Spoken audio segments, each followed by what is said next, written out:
Just when you thought the prodigal prince couldn't get any more disloyal, the brilliant Mail on Sunday newspaper has revealed that just 2 years ago, Prince Harry tried to ditch his own surname, Mountbatten-Windsor, a surname inherited, of course, from his father, King Charles. Now, Harry's very public split from his own family is out there in the open. In 2020, he ditched his royal duties, his family, and his own country when he moved to North America with Meghan. But it seems that emotional and geographic separation was not enough for the angry prince, who is not only the world's least happy millionaire, but probably the most bitter. Now, the Mail on Sunday newspaper reports that Harry used one of his very rare trips to the UK since moving to California to quiz his uncle, Charles Spencer, Earl Spencer, of course, about how he could get rid of the name Mountbatten-Windsor altogether and become, wait for it, Harry Spencer.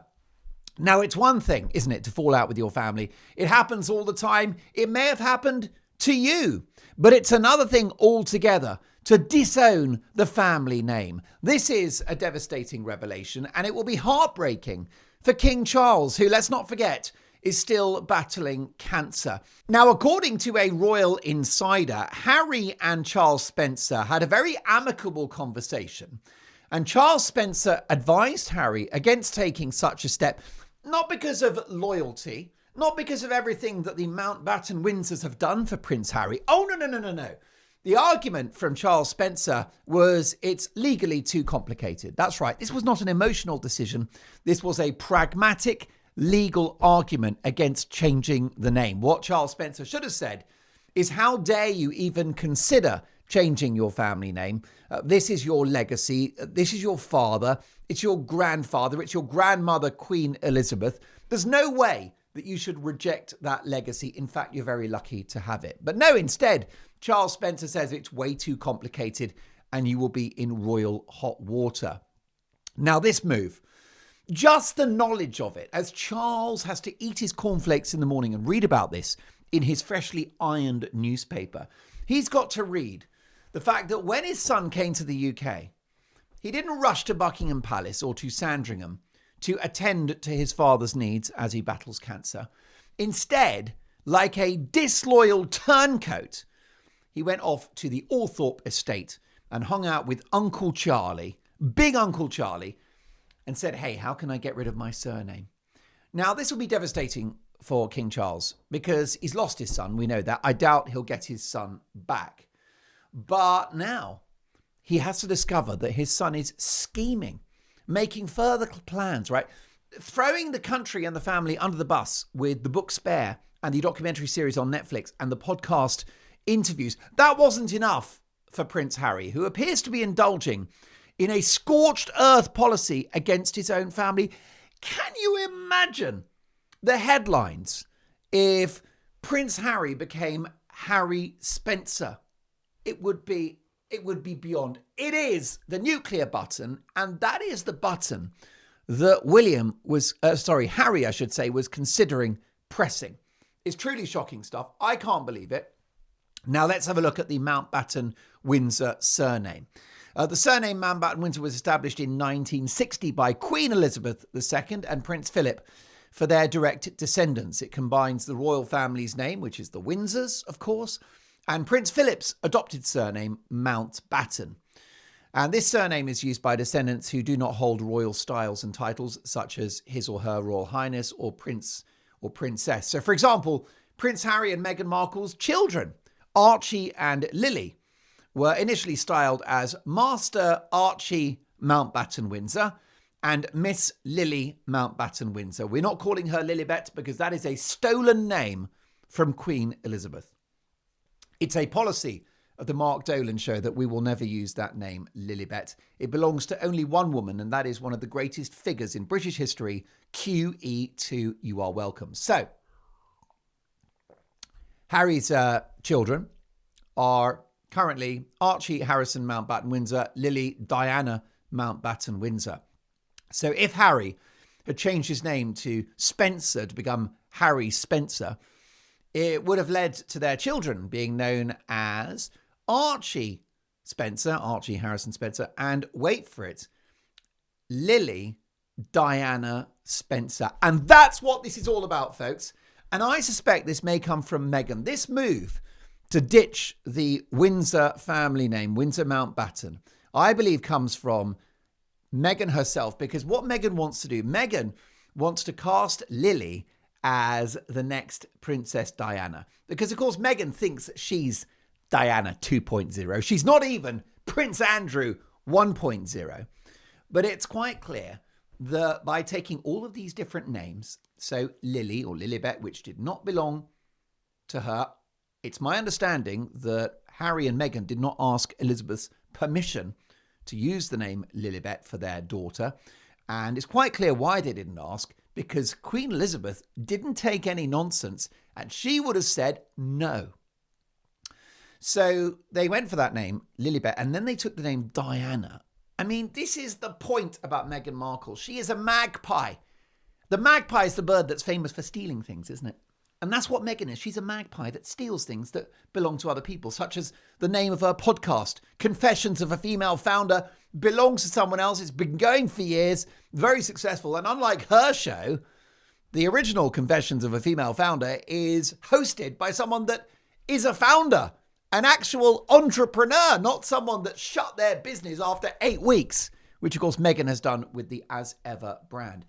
So now she's stolen the names Lilibet and Diana. And the dream is for Lily to be called Lilibet Diana Spencer. And this is an intellectual cash grab of the Diana legacy. So what Meghan is doing is cementing her own daughter, who, because Meghan's a narcissist, so she'll superimpose that onto Lily. And Lily will be an extension of the Meghan brand.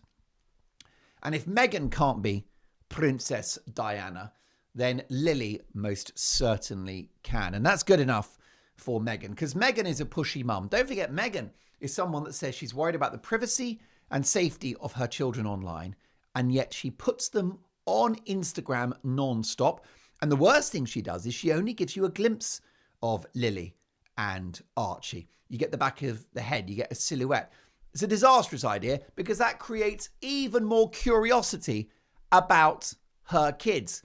If you're worried about the safety and privacy of your kids, you don't coquettishly tease your kids in these rather creepy Instagram posts. Of course you don't. They're either there as an official public portrait like the royals do, or they're not there at all. So that's what Meghan's up to. She is trying to make Lily Princess Diana 2.0 and tapping into that legacy, tapping into that branding, because of course Meghan does understand branding. And you know, it's ironic really, because Meghan is obviously quite obsessed with names anyway. You'll remember in the Netflix series with Love Meghan, she had a lovely, lovely actress in Mindy Kaling, who's from The Office, and she's a producer and writer, very talented person, who said, hey, it's great to be working with Meghan Markle. And the flash of rage in Meghan's eyes. Meghan's like, don't you know I'm not Meghan Markle anymore? I'm Meghan Sussex! Ah! And she nearly bit that poor woman's head off. And Meghan thinks about names a lot. She said, you have kids and you go, no, I share my name with my children. I didn't know how meaningful it would be to me, but it just means so much to go, this is our family, our little family name. And therefore, I think that what Meghan is trying to do, and she's pulling the strings, because what Meghan wants, what Meghan gets, right? She sent Harry to the UK, to old Uncle Charlie, big Uncle Charlie, Chaz. And she has said, go and ask him if you can change your name to Spencer. And that way, Lily gets to become Diana Spencer. And the other big thing, the reason why Harry and Meghan would like to do the name change is because it is a big FU to the palace and to the firm and to King Charles. That's what it is. It is the middle finger to the British royal establishment. And that's why Meghan would like to do it, because there's no love lost. Meghan seeks destruction. Leaving was not enough for this couple. I mean, isn't that a terrible thing? It's like a divorce. Imagine if you have a divorce and then you're still at war with your ex-partner. It's like you have a divorce certificate. Move on. And that would be my advice to Harry and Meghan. Move on. Because the idea of Harry, years after Megxit happened, flying back to Britain, and rather than going for a beer with his brother and saying, "Can I just apologise for everything?" Rather than attending to his father's needs as he battles cancer and saying, "Hey, Pops, what can I do for you?" Rather than building bridges with Queen Camilla, who he has cast as the evil stepmother, which she's not. She's a decent and graceful lady. Rather than apologise to Princess Catherine, given the ferocity of the Sussex's PR machine against Catherine. Catherine deserves an apology because Harry and Meghan's PR machine has attacked her relentlessly from day one. And Meghan pretends to be on good terms with Catherine, and she's not, right? Meghan's like, Princess Catherine is my friend. I like Princess Catherine. Upon her, I wish no harm. Well, I'm afraid that's clearly not true. So what's happened is that Meghan's trying to destroy the royal family, and Harry is her useful idiot who thinks it's his idea to no longer be called Harry Windsor Mountbatten and instead be called Harry Spencer. Can I ask you another question? We can agree that Charles will be devastated about this. Can you imagine how Queen Elizabeth II would feel if she witnessed the news that her grandson, to whom she gave so much, including several $1 million, by the way, in inheritance, and they got the Duke and Duchess titles when they were married, they got Frogmore Cottage. She absolutely gave them, and Harry in particular, whatever he wanted. Can you imagine how Elizabeth would be feeling right now? To understand and discover that her grandson was scheming with the other side of the family, the Spencers, to ditch the Windsor Mountbatten name, one of the most venerated names in the history of the United Kingdom. And Harry wants to get rid of it. I mean, disloyal is one thing. Ungrateful is another. So it would be legally complicated. Changing a royal surname involves complex legal procedures, including potential issues with titles, succession, and official documents. According to UK government insiders, whilst you can start using a name without a legal process, it's recommended to use a deed poll to apply for a change which is official with official documents such as a passport, driving license. It becomes a thing. Such a change would obviously end Harry's relationship with King Charles. That would be it. That would be that relationship over. And then what you can safely say, if Harry had got his way and changed his name to Spencer, he would never see his father again.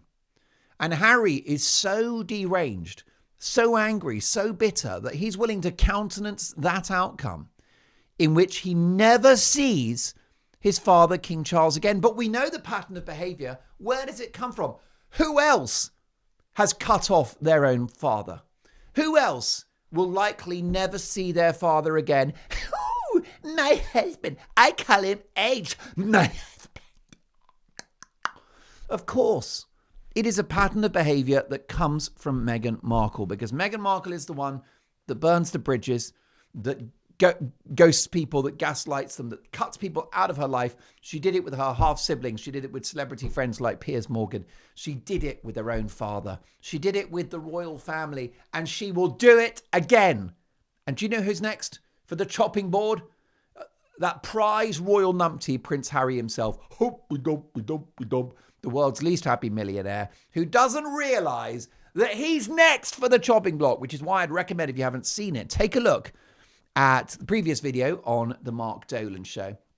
And it's all about, the title of the show is Harry's No Prenup Nightmare. There's no prenup.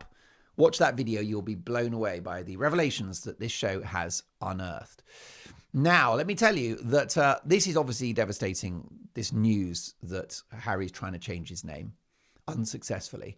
And the royal experts and Harry biographer Angela Levin, who's a wonderful, wonderful person, very good friend of mine. She's a regular on Dan Wootton's show on YouTube, which I can highly recommend. Outstanding stuff. So she's regularly on that show, and she actually told the press this week, Harry asks his uncle if he could change his name to Spencer. He's doing anything and everything, she says, to upset and anger his father and his brother. She's absolutely right. this isn't about a reinvention. This is not about Harry redefining himself. It's not about freedom or escape. It's certainly not about privacy. It's about vengeance. It's about punishment. And that's why Harry is such a dangerous figure. I will say that I really enjoyed your comments off the back of the last video. And perhaps I could quote to you this comment from one particular very erstwhile viewer. I live in the US and I love the royal family. I watch your show daily. Well, thank you so much. This is Michael, by the way. Thank you. I love the comments. Michael said, no, I would never accept Harry back as a working royal. He's a traitor to his family and country. My great-grandmother was born in London, England. I have the utmost respect for the royal family. Michael does. And so many of you do among the 2,000 plus brilliant comments for the last video. And I agree with Michael. And that is the point, that Michael's got respect for the royal family. Prince Harry, who is part of it and has benefited so hugely, does not. He's got no respect. But we know that from previously because, of course, Paul Burrell, Diana's former butler and a good friend of mine, a previous regular guest on my TV show, Paul Burrell said Prince Harry is no longer a Windsor. It's a separate story, but he was interviewed he was involved in a casino. I don't know what's happened. I think poor old Paul, times are hard. So he was working for a casino and he did an interview to publicize his work with this casino. And he said that when Harry returns to Britain, or those occasions when he comes back, he's no longer seen or treated as part of the Windsor dynasty. He said Prince Harry is no longer a Windsor when he visits Britain. Burrell said that Harry has been fully embraced by his late mother's side. He said the Spencer family have welcomed him without hesitation.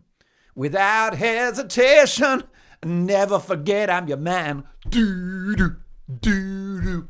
Wait on me, girl. We don't have time for this. We've got work to do. The Spencer family have welcomed him without hesitation at the Althorpe estate in Northamptonshire, Princess Diana's childhood home and burial site. Burrell says that Harry transforms when he goes through the doors at Althorpe. He becomes a Spencer like his mother. He said to them, they feel he's been abandoned by the royal family. Well, I don't know what they are on. I don't know what mind-altering substances these Spencers are on. If they think that Prince Harry has been abandoned by the royal family. What are they on over the Althorpe estate? Have they got some unusual wine that they're drinking, which is, curated from their own vineyard? Or have they been purchasing Meghan Markle's flower sprinkles? And that's what's made them crazy. Because you cannot, in all conscience and with any logicality whatsoever, argue that Prince Harry has been abandoned by the royal family. Do me a favour. So Burrell, who I do like, a lovely guy, successfully beat cancer himself, by the way. He said that Harry's natural place to visit is Althorpe, suggesting it now holds more meaning than any other royal residence. Well, that's because Harry's got a short memory. Has he forgotten everything that was done for him, the life of privilege that this guy has enjoyed? And the amazing latitude and freedom that he had. He went into the military, he drank beer, he chased girls, he wore an outrageous World War II uniform of a horrific dictator. We forgave that. We forgave so much of Harry. Indiscreet romantic encounters, failed relationships, drug use. All of that was tolerated by the royal family, and they gave him so much more. And when Meghan came to the UK, they rolled out the red carpet.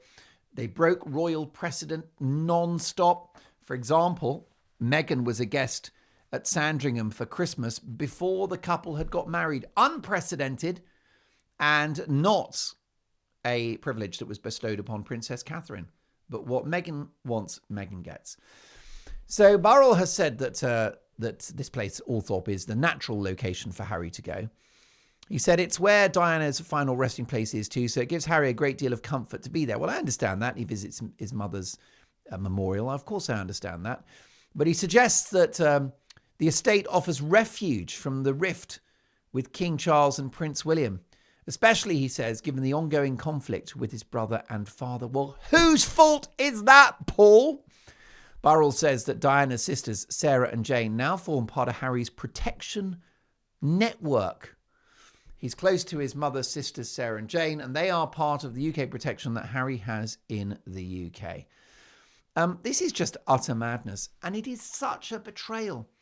To ditch your family surname, to seek to even have that conversation, tells me that Harry's in a bad place and that he's got the worst possible influence, and we know who that is. And I just want to know to what lengths Harry will go to destroy his own family, because I don't think it gets worse than changing the family name. So here's the thing. All of this is definitely about Meghan casting herself as the new Diana. That's absolutely, because of course, don't forget, she'll be Meghan Spencer. Don't you know? I'm not Meghan Sussex anymore. I'm Meghan Spencer. Ooh, aren't I lucky? So I've unearthed a BBC interview from 2017 following Harry's engagement to Meghan Markle, biggest mistake he ever made apart from not getting a prenup.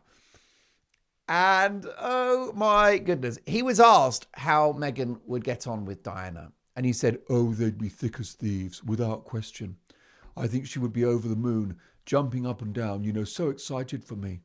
But then, as I said, they would have been best friends. See, sorry, can I just rewind there? He's told the BBC in 2017 that he thinks that Diana and Meghan Markle, one of the most shallow and deceitful human beings the world has ever seen, would be best friends. This is Diana, a humanitarian, someone naturally caring, empathetic, someone that wasn't all about herself, but was about other people, giving comfort to AIDS victims. I think she held the hand of an AIDS victim back in the day at the height of that awful disease, when there was a lot of stigma about people with AIDS. And that's what she did. She was incredible. She was perfect. She was magical. She was not Meghan Markle. There's no way they would be thick as thieves. Oh, humpy-dumpy-dum, thick as thieves. The only thing that's thick is Prince Harry, who I'm afraid to say is what is he? He's a pint of Coors Lager short of a drinks cabinet. This guy is not very bright, and he's completely wrong to say that Meghan and Diana would be close friends. He said, it's days like today, that was in 2017, when I really miss having her around and miss being able to share the happy news. Well, of course, it would have been nice to have her then, but what would Diana have made of his disloyalty since? And the fact that he's waged war, not just on his own father, Diana could probably live with that, but waged war against his own brother, William. Because can I ask you a question? What's William done wrong? What are William's great crimes? Do you want to tell me in the comments, what are William's great crimes? There are none. You won't find any. Because it's Harry that is behind all of this, and it's been engineered by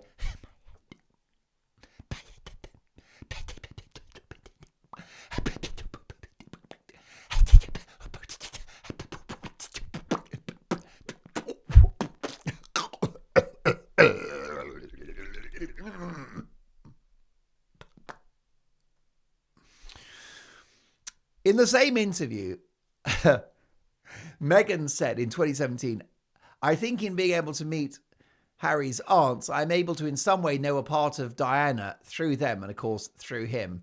And it's incredibly special.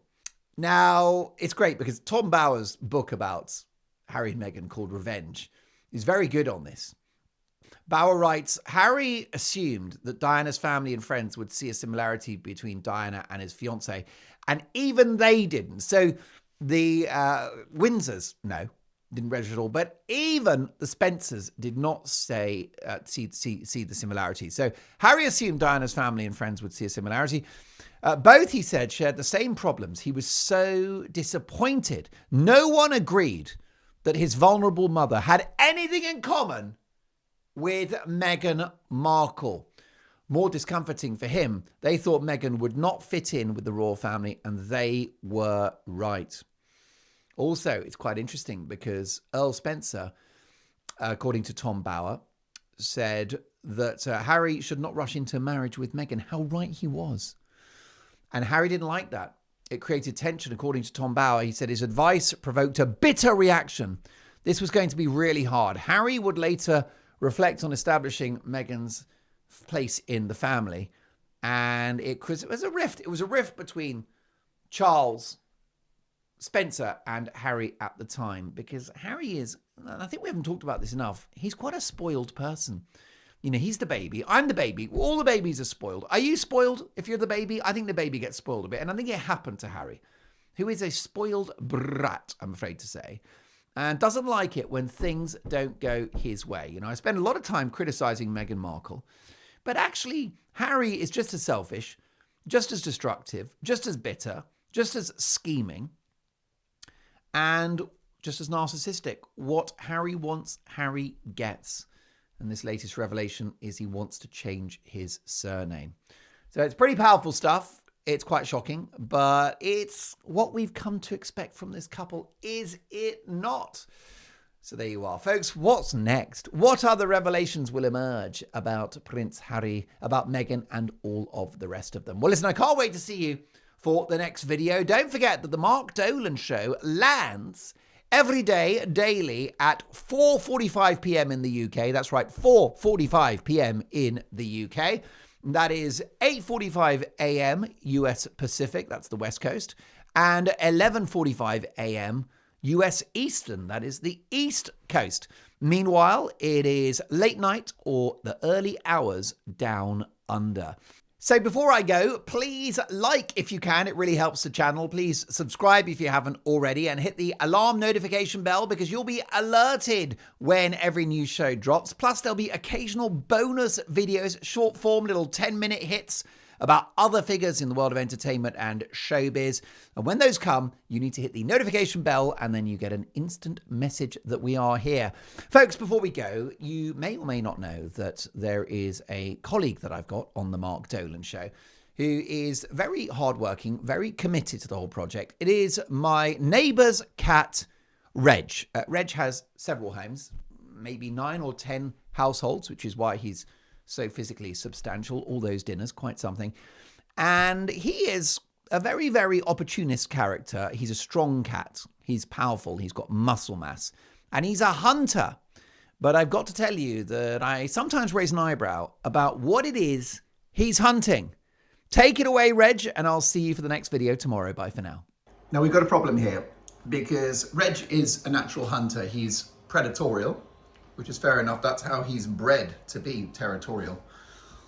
But at the moment, he thinks he can hunt for a fly. Or is it a wasp? It's definitely some kind of bee. And he's been staring at this poor creature for several minutes now. You can see the look of furious intent in his eyes. He means business until he has a nap in just a second. But he thinks he's going to hunt down this fly. And Harry, I don't want to... Oh, can we see the fly? Where's the fly? It's difficult to capture. There it is. Can you see that fly? In the glass roof? I'm afraid that on this occasion, Reg, it ain't going to happen. And you have met your match. Next time, I would stick to mice.